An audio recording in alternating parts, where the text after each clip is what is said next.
Yo, it's Guido coming at you with a Tactics Talk, guys. Welcome back, and thanks for tuning in this episode of World of Tanks. And we have a new submitter, Toe2_B, Toe2B, Toe2B. He's anonymous. Nobody knows he's incognito in his Type 64 Tier 6 Chinese Hellcat light tank premium thing. It's a Chinese light tank, an American design. Sort of looks like a Hellcat. You get the picture. Sees a Chaffee, comes over here and starts looking for early lights. All right, so we have outrun our guns a little bit, but they're starting to show up. We have a light tank. We also have a medium tank over here. That's probably the most dangerous guy as far as being able to light people and be annoying and get around. So the Chaffee is a good little tank.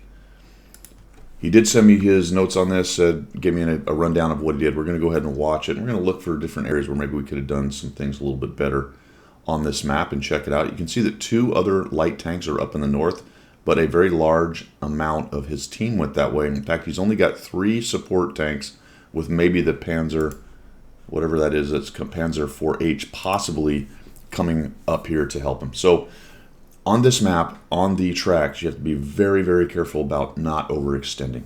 Okay, you've got to watch the overextension. The south spawn has a little easier time piling into this ravine, but it really depends on, look at that shot going in, that's pretty good. It really depends on how many you gots and how many they gots, right? Who gets there the fastest with the mostest. And it's hard to know when you're a scout based on what you're seeing here and what you're seeing here. Could be a toss-up, really. So you don't want to just dive into that pit. And I like what he's doing. He's just going to use this obvious bush. The enemy has a very similar bush on the other side. This one's a little bit better for whatever reason in Wargaming's ultimate wisdom. This one is easier to use hold down. That one has a steeper approach. It's just one of those slightly balanced thing, right? Oh, both sides get a bush, but this one gets a little bit more painful of a bush. Oh, by the way, this side has several others over here it can use. Really advantage south when it comes to fighting, at least initially, then disadvantage if the red guys get this ravine and start pushing you into this pit of doom. Very tricky place to play, and it requires that you absolutely assess what's going on the whole map. You have to know as soon as possible how many guys they've got coming this way, how many you have, and whether you can get that middle or not. All right, so we're going to watch what Toe does. He initially looks at the scout and then decides to go after him, which I thought was okay. I might have actually fired early just to take maybe even 2 shots out of him. I think, Toe, you might have been able to back off this. This tank has very good gun depression. You may have been able to make that bush solid and get the free shot, or at least the shot that did not get you lit. And we get lit. That was very lucky, really, to be honest. You were lit after the first shot. He saw you. Nobody really had a gun on you. Or we're still waiting to zoom in at this tier because of how long relatively it takes for guns to zoom in and the relative bad accuracy. Sometimes you get away with that kind of thing. In a higher tier game, you were very likely going to eat 1, 2, 3 shots from people who were probably already pre-aimed into that bush. So be very careful. Around this tier 5 or 6, 7, the larger, higher tier meta starts to develop, but things that you get away with at this tier can hurt you at the higher tiers. All right, you probably weren't going to get away with that at the higher tiers. It's fine, especially if you went, well, it's lower tier, I'll just take a chance. Got it, but don't be surprised if in a higher tier match you take a bunch of punishment right there. All right, so the Chaffee goes down, and he starts making a runner, and we come up and over, and this is a very bad idea. All right, you already let them know you're there. There was an easy 8 back there. Looks like maybe he was moving up. Who knows how many more are there? This is the part of the game, the early part of the game, where there's what I say, a lot of guns in the game. And they're not accounted for. You don't know where they are. So doing obvious pokes like this is probably not a really fantastic idea. So let's see what happens. It looks like we get away with it. We do get spotted. Looks like we were spotted the whole time. There we go. So now we're getting some spotting damage. Not a bad move up here. We're going to sneak one into... Oh, all right. So he... yeah, we stopped it right as we got hit. He did mention this in that the Nashorn shoots HE, look at that, and thumps him for 302. Ouch. Ouch, ouch. That's what I'm talking about. Guns in the game that you're not aware of. The Nashorn's way up here somewhere. There's actually another 2 tanks down there we didn't know about, the 34S and the 34. And now we've got our guys up here. Now, still not a bad spot, but it's going to be hard for you to hold this. It's going to be hard for you to hold this because you know that Nashorn is way up high, and he's got draw distance on your buddies. So even though they'll be supporting you, the TD back there, and there's other TDs unaccounted for, like the Wolverines back there, and even just camping guys sitting back there, based on how many guns are not spotted yet or haven't been spotted yet, they're going to have a hard time supporting you. So one tank down here with light armor, no turret armor to speak of, is really, really going to have a difficult time. So you back out here, and we just gave up a bunch of hit points. And he did mention that in his note, that that was a mistake. It's easy to get confident when you see people start to run, when you see teams that aren't very aggressive, aren't really pushing in hard, but you've got to be maybe just that much more careful. The problem runs in where people, or the problem we run into is where people get hit like that a couple times and then they never try that again, right? They never, and really it's not necessarily a bad positioning decision, it was just bad engagement decisions. And so we're down, you know, half, 2/3, I guess, of our hit points. This is a lead fire issue right here. You're keeping the pip. See, that was just right at him. You're keeping the pipper right on him to get the highlight, but you need some lead fire. You know, as you got right to left or left to right, the further the distance, the faster the tank, the slower your shell velocity, the more lead fire you need. So you got to take all those things into account. I think you could have got a couple hits in there. So we come up here and we start working this bush. Again, I'm going to caution you to be a bit careful right here. You're probably covered from their bush, but if somebody comes around here, they may see you. I like these bushes right here, but they're not really easy to use at times. But it looks like you're covered up, so you're doing a nice job looking for the easy 8. Now we can assess this and go, okay, I see that we've got 3 tanks down here with us. We've got the Nashorn in the back. There's 3 up north. That's 7. There's another 3 spotted camping or moving towards the town, depending on when they were spotted. That's 10. 2 are dead. That's 12. All right, there's still a few tanks unaccounted for. What I really want to know is, are they all over here? And if they are all over here, then we are in a little bit of trouble numbers-wise. We are in a little bit of trouble numbers-wise because all we've got is the Wolverine, the Su-100, yourself. You've lost a couple tanks. You're down by 1 now.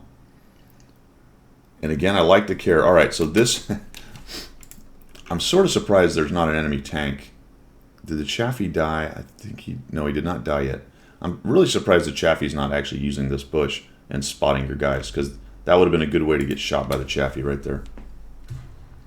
Looks like you're thinking about it and you put a shot into the bush. There's a couple mediums, or not mediums, but there's a couple lights. At least there was. Looks like the one died. The 50-2 just died. And then the 2801 died. They were kind of trolling around in the middle right there. Looks like you were thinking about going back that way. I think that was a good decision. Then they died. And then this part of the game, you get, I think, a little bit indecisive on what you want to do. You're probably thinking, yeah, we got trouble in the south right here. And I've also got trouble in the north. Although it is even, more or less even, 4-5. It looks like the enemy team is moving in. They do have better tanks than you do over here. Minus the Su-100, which is kind of one of those X factors. If he can drop a few big hits on guys. The MT's thinking about going around. You're looking for cheeky shots underneath bridges and through little cracks right there. I don't think you're ever going to get that. He's on the other side if you look at the mini-map. So that was a really long time. The Churchill dies. That's a good thing. That was a really long time not doing much. Right? How long has your guns been silent? How long has it been that you haven't been kind of spotting and moving around trying to help people out right there? So I think that just was a bit of a mistake on how long that lasted. A nice little shot there, but unfortunately it bounces. And he takes a big hit from the Su-100, and that's really helpful. That's the kind of thing that the big guns on the TDs can do for you. They can take what looks like to be a pretty bad situation and turn it into a much better situation really quick when they go in there and get that hit. And that MT-25 is doing some great work. So I think had you been up here helping these guys out a little bit closer, we may have already dealt with these guys. And then I like what you do here, though. You finally do get into the game. We see this guy coming. Here we go. That's great. There's a chance to take that dude out. Nicely done. We don't get spotted. There's 3 of them in the pit. You know the Nashorn's back there. So he's definitely dangerous. Probably hasn't moved. Looks like you're thinking about going up over, but then you probably decided, well, there's 3 guys there. Try not to knock over trees. That's SA they don't deserve. Just as a sidebar, something I just learned from 13 Disciple and some of the other guys. And I think I had heard Skill42 talk about it, but he turns his environmental sounds as far as guns and trees and stuff to the max. He actually wears headsets. I don't wear headsets. I guess I'm not that worried about it, but it's a slight edge because what it does is, I want to say within about 100 meters, he can hear things happening that he doesn't necessarily see. Buildings getting knocked down, trees, stuff like guns, things like that. Something to think about. This is obviously also a visual representation. If someone's looking over here and sees a giant tree fall, well, they know somebody's, there you go, you knocked another one down. How exactly did that little tiny tank knock that giant oak over, though? That's that's what I want. That tank should be completely caved in by that oak. All right. Several sidebars there. A couple tangents. This is a nice move. These guys aren't looking. Also something you might get away with a little bit more at a lower tier, because very often at the higher tiers, if you come up and over like that, at least one, if not both, these guys are going to immediately turn on you because they know they have to get rid of you. Not all the time, but it's much more likely than in this tier, because what happens here is neither one of these guys has a clue you're even there. This guy, is he turning? No, he has no idea. Neither one of them has any idea that you're back there. I don't know what the Nashorn's doing. Let's just take a look. Well, you may have covered up just enough. No, he should be up there. He could be also shooting at somebody else. I don't know what he's doing. Might actually be looking at the Su-100 or one of these guys. I was surprised you didn't eat a Nashorn shot. We're going to find him a little bit later, so I don't know. He may have been AFK at this point. It was a bold move, well executed, and you definitely got away with it. That broke open this flank. Really nicely done. Would have been a lot more comfortable if you'd had a lot more hit points. Yeah, what is he doing? Is he even looking? He might be AFK. I don't see anything moving on him. As soon as I saw him, I may have snapped a shot and kept backing, because you kind of stopped out in the open and fired. That's a good way to dueling with that big gun right there. Not the best idea, but you got away with it once again. A little auto aim on this guy. Panzer IV. Look how his turret's not looking at you. I think you had another opportunity to come over. He's really pointing at the other guys. Some pretty low SA on some of these enemy guys at this lower tier. Does this guy see it? Auto aim just barely works for you. If you notice, there was quite a bit of left to right movement, and your Pipper was at the tail end of the tank. You happen to get it in, so good deal. This tank fires really fast, but it doesn't hit very hard. It does take a while to knock guys down. Another thing that's interesting at these tiers now, because this is a tier 6 and 5 game, there's a bunch more hit points here than there used to be. The timing on how long it takes to take people down is very different now. And I've already caught myself out a couple times going, how is this guy not dead yet? And forgetting that he has a few more hit points. It really translates into a shot or two, depending on the alpha of your tank. Maybe even up to 3 if it's one of the really smaller alpha ones. The lower the tiers, the smaller the alpha, the more the shots it takes you. At tier 5 and 6, it's not a giant difference, but it is noticeable. All right, this approach, I talk about this a lot late game, especially in a game like this, which is really not exactly one. You're in good shape, but if you all go running out into the open and get shot by Wolverines, then you're in trouble. And that baffled me a little bit there, Toe, that you just kind of blazed into the middle, knowing that more than likely the Wolverines are either in that pit or back on that hill back there. By the way, I fixed my mouse problem, guys. Check it out. I'm actually pointing at the hill. I'm actually pointing at the mini-map. All it took, let's have another sidebar. I don't know what it took. I messed around with the resolution and settings in the game and switched it around a couple times, switched the window mode to full screen mode, and it seemed to sort itself out. I honestly have no idea. A couple of you gave me good suggestions. I did most of those things. I don't know. I have no idea what happened here. But anyway, it's good to go. So your approach needs to be more careful. I would have either gone into the backfield, back here where these guys are. That's why they're back here, by the way, so they don't get seen. And then move into one of these forward bushes. Or, and I'll show it to you, you're going to go to it because you know it's there. I think I would have gone immediately to this place first. And that's what I do when I approach. I mean, you just barely get away with it, and he misses the last shot. Nice little power slide right there. So you cover up a little. Don't want to get shot through that hole. All right. And you come up here to this wall, you knock it down, and you go into this bush. And this is exactly where I would have gone at the very beginning, right here. Take a look, start your binoculars kicking off, and see what you can find. And then think about moving forward. But just blazing through and going out in the open, I thought was an extremely bad idea. Good news is he dies. So the Su-100, he takes the low road, goes across there. That's another option on this approach as you are coming out off of the tracks over here, is to come down low through this area right here. Obviously, if they're posted up in some of these buildings and bushes along here, that can be difficult and you can get shot in there. But based on where these guys were, it looked like more than likely you could have approached low here. This depression is pretty nice because you can move up through the bottom of it and kind of poke up and get a good view all around right there. Lots of better options than just blitzing straight across. Looks like the KV-2 is hiding. This one surprised me a little bit as well. This game is going pretty well, but it isn't one. And two very low hit point guys just went in.